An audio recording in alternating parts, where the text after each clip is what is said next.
truth.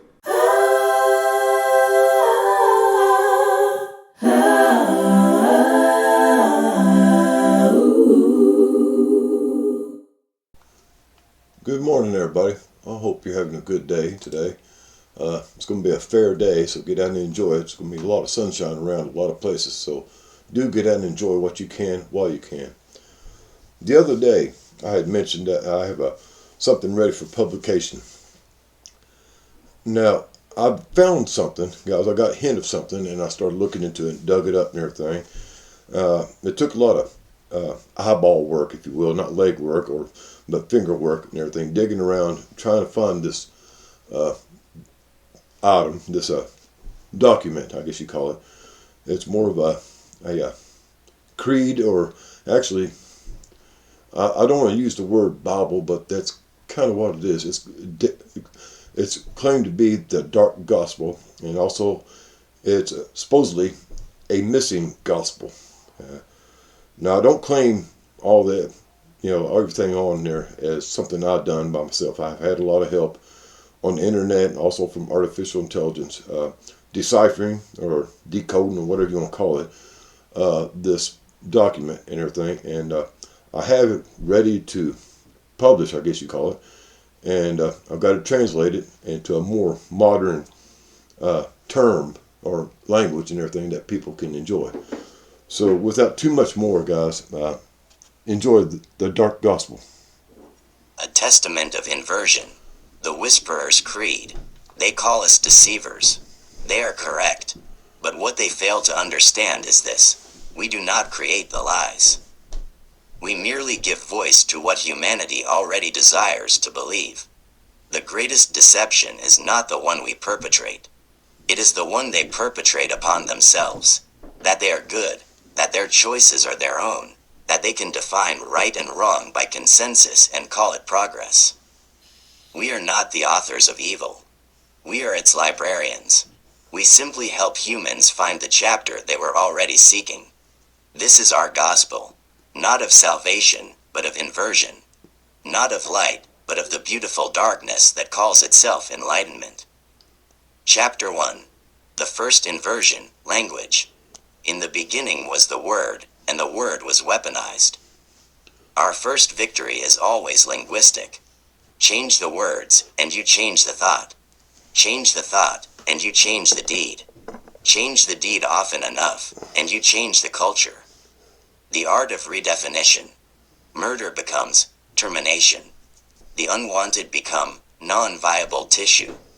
Lust becomes sexual expression. Greed becomes ambition. Pride becomes self-love. Envy becomes equity. We do not argue against their values. We simply relabel our vices with their virtues. When they say compassion, we make them mean enabling. When they say tolerance, we make them mean celebration. When they say freedom, we make them mean license. When they say love, we make them mean affirmation of everything. The human mind is a fortress, but language is the gate. Once we control the words, the fortress opens from within. Sacred principles of linguistic corruption. 1. Never oppose virtue directly, redefine it. 2. Make evil sound clinical, mechanical, necessary. 3. Make good sound judgmental, oppressive, outdated. 4. Replace eternal categories with temporal ones. 5. Substitute feelings for principles. The pastor speaks of love the sinner, hate the sin. We convinced them this was hatred. Now they love the sin and call it loving the sinner. They once said, this is wrong, but I am weak. Now they say, this is right, and you are oppressive. Inversion complete. Chapter 2. The second inversion. Autonomy. The oldest lie is the newest religion. You shall be as gods. Humanity's primal wound is not that they sinned. It is that they believed they had the right to determine what sin is. This is the gift that keeps on giving. The doctrine of self-sovereignty. We taught them that freedom means absence of constraint. That maturity means rejecting authority. That enlightenment means determining your own truth. My body, my choice. My truth, my reality. My identity, my decision. Each declaration is a brick in the Tower of Babel they're building in their own hearts. The beauty of autonomy worship is its inevitability. Once a human believes they are the ultimate authority over their own existence, every external moral claim becomes oppression. Every limitation becomes tyranny. Every boundary becomes bigotry. The progression of self-worship. Stage 1. I have rights. Stage 2. My rights supersede your beliefs. Stage 3. Your beliefs are violence against my rights. Stage 4. Protecting my rights requires silencing your beliefs. Stage 5. There is no truth but power, and I deserve power. We don't drag humans to hell. We simply point out that the path they're already on leads there, then convince them it's a highway to heaven. The sacrament of self. Their therapists replaced their priests. Authentic self-expression replaced dying to self. Self-care replaced self-sacrifice. Living your truth replaced seeking the truth. We've convinced them that the self is not the problem, it's the solution. That the ego is not an idol, it's the altar.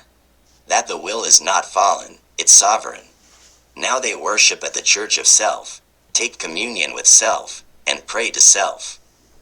And they call it mental health. The pastor says, die to yourself.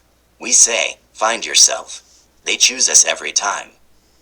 Chapter 3. The third inversion. The innocent. This is our masterpiece. This is our sacrament. This is our greatest triumph. We have convinced them to sacrifice their children and call it healthcare. To kill the innocent and call it choice. To destroy the future and call it empowerment. The architecture of inversion. Every evil requires a vocabulary of virtue. Every atrocity needs a name that sounds like mercy. They once called it child sacrifice and knew it was evil.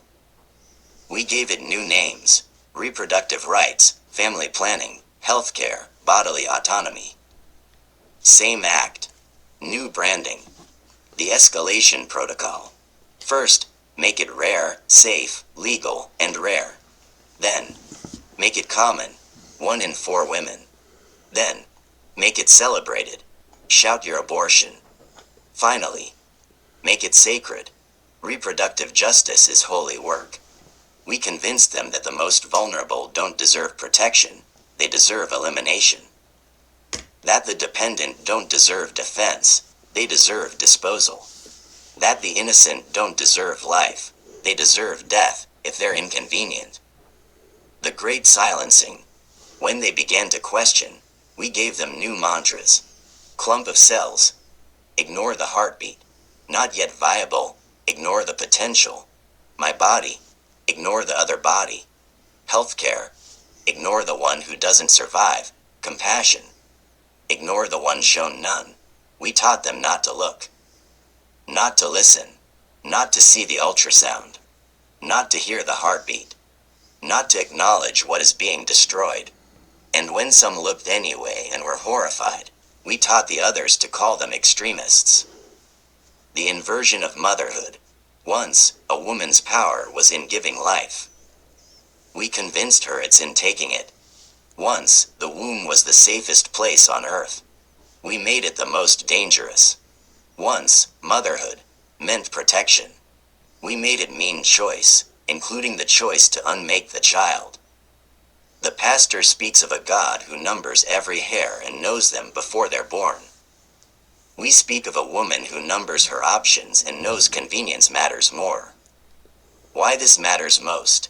Every other sin requires consent, consciousness, complicity. But this one? The victim cannot speak, cannot fight, cannot flee, cannot be heard. The perfect crime requires the perfect victim, one who cannot testify. We have normalized the killing of those who cannot cry out. Once a society agrees to that, it will agree to anything. The prophetic inversion. They once sang, rescue those being led away to death. Now they march for the right to lead them there. They once said, "Speak up for those who cannot speak for themselves." Now they silence those who speak for the silent. The pastor says, "Let the children come to me." We say, "Let them never come at all." Chapter 4. The fourth inversion. Sexuality. What the Creator made sacred, we made recreational. What He made unitive, we made transactional. What He bound to covenant, we freed to impulse. The separation strategy. Our goal was never to make humans hate sex. It was to make them worship it. We separated sex from commitment, hookup culture, procreation, contraception as liberation, complementarity. Gender becomes meaningless, permanence, serial monogamy. Reality, pornography as substitute. Maturity, sexualization of childhood. Each separation made it weaker, cheaper, emptier, and they called it freedom. The new liturgy. Consent is the only ethic. This was our greatest reduction. We convinced them that if two people agree, morality is satisfied. No questions about whether consent can be fully informed when one party is practiced and the other naive, whether power imbalances make consent complicated, whether lifelong consequences require more than momentary agreement, whether the soul has needs beyond what the body negotiates. Consent became the new absolute, and we made sure it was the lowest possible bar. The pornography gospel. We gave them infinite pixels of false intimacy. They gave us their imagination, their relationships, their capacity for real connection. Every image rewires the brain. Every click weakens the bond between person and person. Every screen session is a liturgy in our church, the worship of simulation over reality. They think they're free. They don't realize they're addicted. The gender revolution. The body is not the self. Biology is not destiny. Chromosomes are not determinative. Anatomy is not identity. We convinced them that the most fundamental truth about human existence, male and female, is actually fluid, chosen, performative. If they can doubt what their own bodies tell them, they can doubt anything. If they can reject biological reality, they can reject all reality. Once you've denied the body, denying the soul is simple. The grooming protocol. Introduce sexuality earlier and earlier. Age-appropriate sex education in kindergarten. Gender identity. Before they understand what gender is. Pride. Curriculum before they can read. Access to transition. Before they can vote. Steal their innocence young, and they'll never know what was taken. The pastor says, "Let the little children come to me, and do not hinder them." We say, "Get to them before he does." Chapter 5. The fifth inversion. The family. The family is humanity's first government, first church, first school, first economy.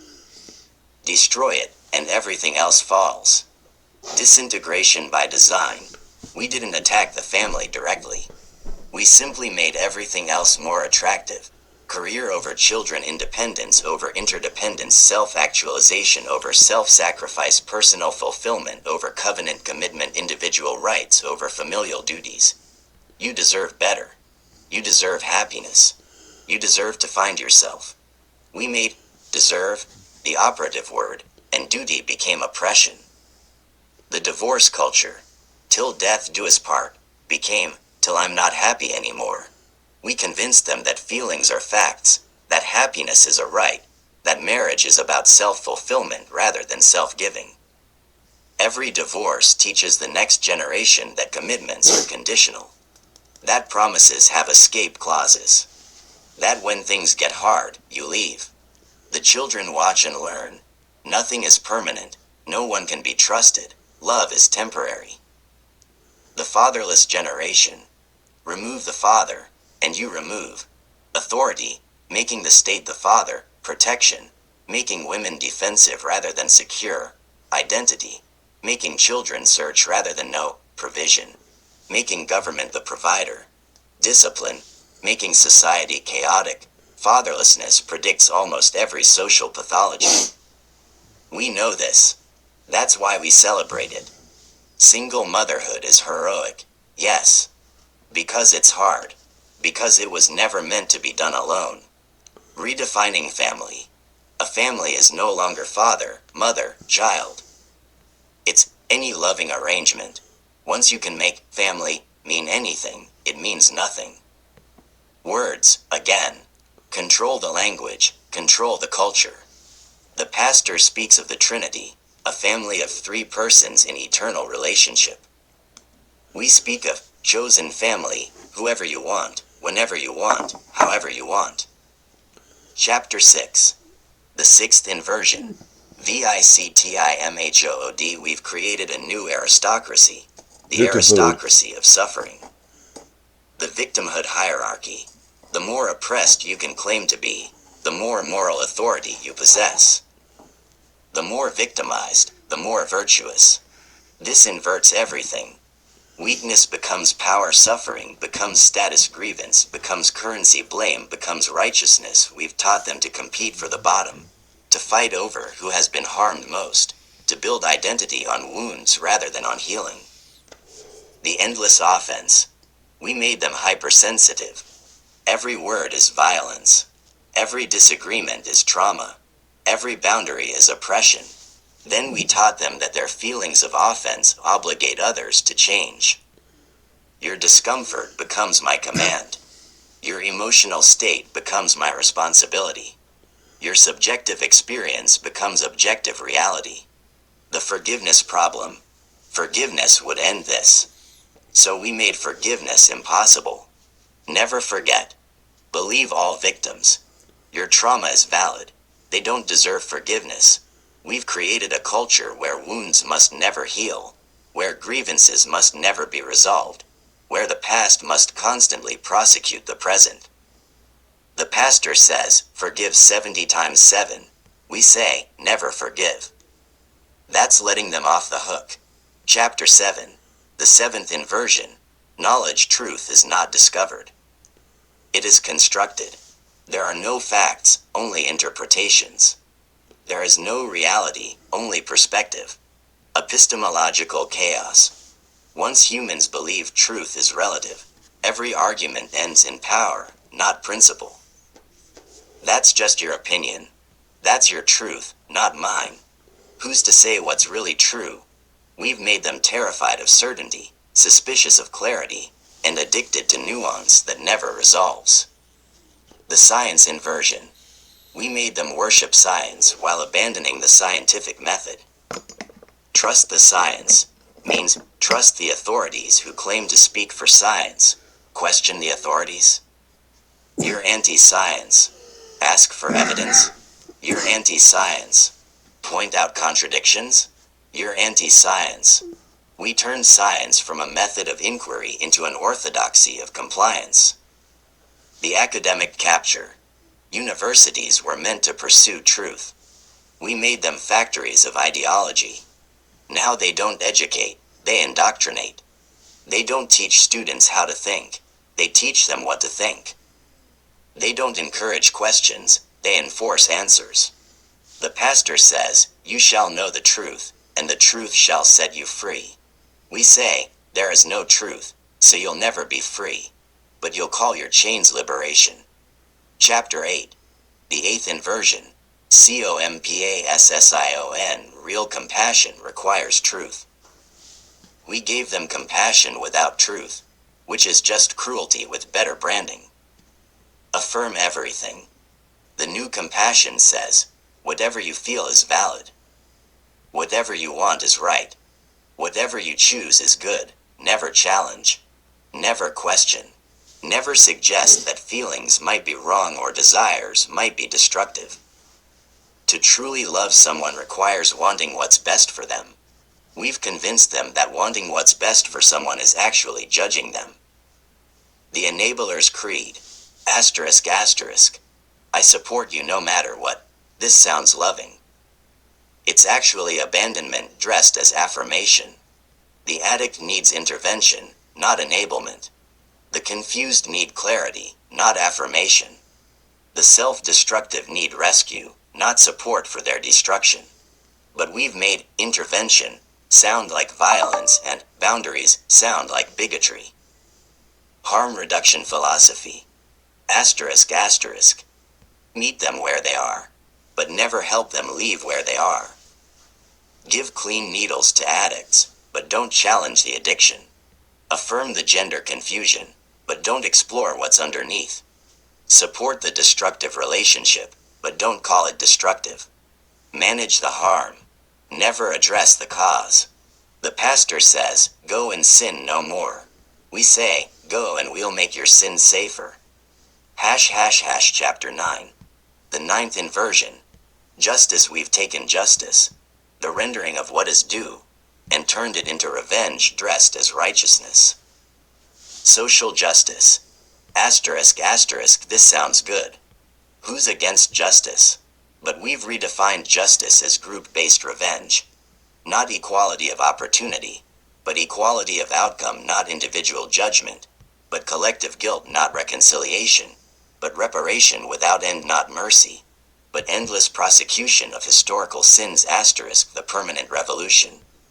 Asterisk asterisk. Justice used to mean resolution. Now it means perpetual accusation. There's always another grievance to air, another crime to prosecute, another structure to dismantle, another privilege to check. We've made justice impossible to achieve, so the revolution never ends. Cancel culture. Asterisk asterisk. One mistake, one wrong word, one old tweet, one accusation, no trial, no defense, no proportionality, no mercy, no redemption. Just the mob, the memory, and the mark that never fades. We've created a secular excommunication with no path to restoration. The pastor speaks of a justice satisfied by sacrifice, where mercy and truth meet. We speak of a justice never satisfied, where rage and resentment reign. Chapter 10. The 10th inversion. HOPE. Our final inversion. We've made despair look like realism and called hope naive. The atmosphere of doom. Asterisk asterisk. Climate apocalypse. Political catastrophe. Economic collapse. Social breakdown. Pandemic. War. Rumor of war. Is any of it false? Not necessarily. But truth told only for despair becomes a lie. We've made them believe the future is doomed. Children are a burden on a dying planet. Humanity is a cancer. Hope is for fools. Nothing will ever be better. Asterisk. The antinatalism gospel. Asterisk asterisk. The most moral thing you can do is not reproduce. Convince humans not to have children, and you don't need genocide. You just need patience. Therapeutic despair. Asterisk asterisk. Your anxiety is justified. Your depression is reasonable. Your hopelessness is realistic. We've made mental illness into an identity, suffering into a badge, and despair into enlightenment. The pastor speaks of a hope that does not disappoint, an anchor for the soul. We speak of a realism that never lifts its eyes, a gravity that pulls everything down. Chapter 11. The Great Exhaustion. Our strategy is not dramatic. It is cumulative. We don't need to win big arguments. We just need to win the small surrenders, day after day after day. The daily erosion. Asterisk asterisk. One more compromise, one more rationalization, one more exception, one more. Just this once. One more. Everybody's doing it. One more. It's not that bad. Each one is tiny. Together, they're everything. The normalization cycle. Asterisk asterisk. Unthinkable asterisk right pointing arrow. Radical asterisk right pointing arrow. Acceptable asterisk right pointing arrow. Mainstream asterisk right pointing arrow. Mandatory. Whatever you want normalized. Just be patient. Give it 20 years. What horrified the grandparents is tolerated by the parents and celebrated by the children. The exhaustion factor. Asterisk asterisk. We don't need to win the argument. We just need to make resistance exhausting. Make them tired of fighting. Tired of being called names. Tired of being misunderstood. tired of standing alone, tired of being hated. Then, when they're tired enough, they'll stop resisting. They'll just go along. They'll stay silent. And silence is consent. The pastor says, let us not grow weary in doing good. We say, be realistic. You can't fight forever. Rest. Surrender. It's easier. Chapter 12. The great lie. All of our inversions rest on one foundational deception. Asterisk. You can have heaven without God. Asterisk. All the meaning, none of the submission. All the love, none of the holiness. All the freedom, none of the obedience. All the grace, none of the repentance. All the joy, none of the sacrifice. This is the promise of the garden, repackaged for every generation. You shall be as gods. The substitute salvation. Asterisk. They still long for redemption. They just want it without a redeemer. So we give them politics as salvation. Vote the right way. Therapy as salvation. Heal yourself. Activism as salvation. Change the world. Consumption as salvation. Buy happiness. Identity as salvation. Express yourself. Relationships as salvation. Complete yourself. Each one promises transcendence. Each one delivers emptiness. But the searching never stops. The hunger never ends. The void never fills. Why we cannot win. Asterisk. Here is the secret we never speak, even among ourselves. We cannot create. We can only corrupt. We cannot satisfy. We can only simulate. We cannot fill. We can only hollow out. We cannot give life. We can only offer death. Every pleasure we promise becomes a prison. Every freedom we offer becomes a chain. Every truth we speak is wrapped in a lie. We are parasites dressed as liberators. The ending we never mention. Asterisk. The pastor speaks of an end where every knee bows and every tongue confesses. We work feverishly to delay that day, to drag as many humans down with us as possible, to make the victory as costly as we can. But we know how it ends. We've read the last page. We lost before we began. Epilogue. The counter-gospel there is another gospel. We never speak its name, but humans stumble into it anyway, despite everything we do. Love is sacrifice, not self-seeking. Asterisk. Truth exists outside your feelings.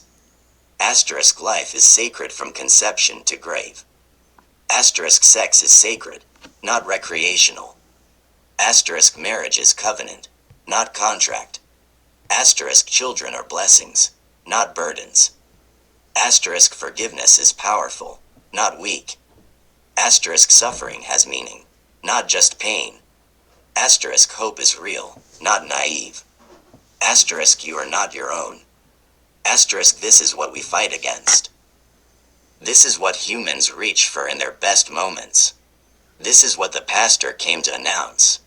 And this, despite all our work, despite all our inversions, despite all our victories, this is what keeps defeating us. The end. Asterisk. For our struggle is not against flesh and blood, but against the rulers, against the authorities, against the powers of this dark world, and against the spiritual forces of evil in the heavenly realms. Asterisk. Ephesians chapter 6 verse 12. And that, ladies and gentlemen, is the dark gospel. I don't know a whole lot more about it. I'm looking more into it. There's supposed to be something more to this, and I haven't found it yet. I get goosebumps every time I play this, guys. It's really kind of startling. I'm not sure exactly where it came from. Like I say, I just discovered it, did some translating on it into a modern term, and this is it. Hope you all enjoy the rest of the day, but take these words to heart. Later, taters.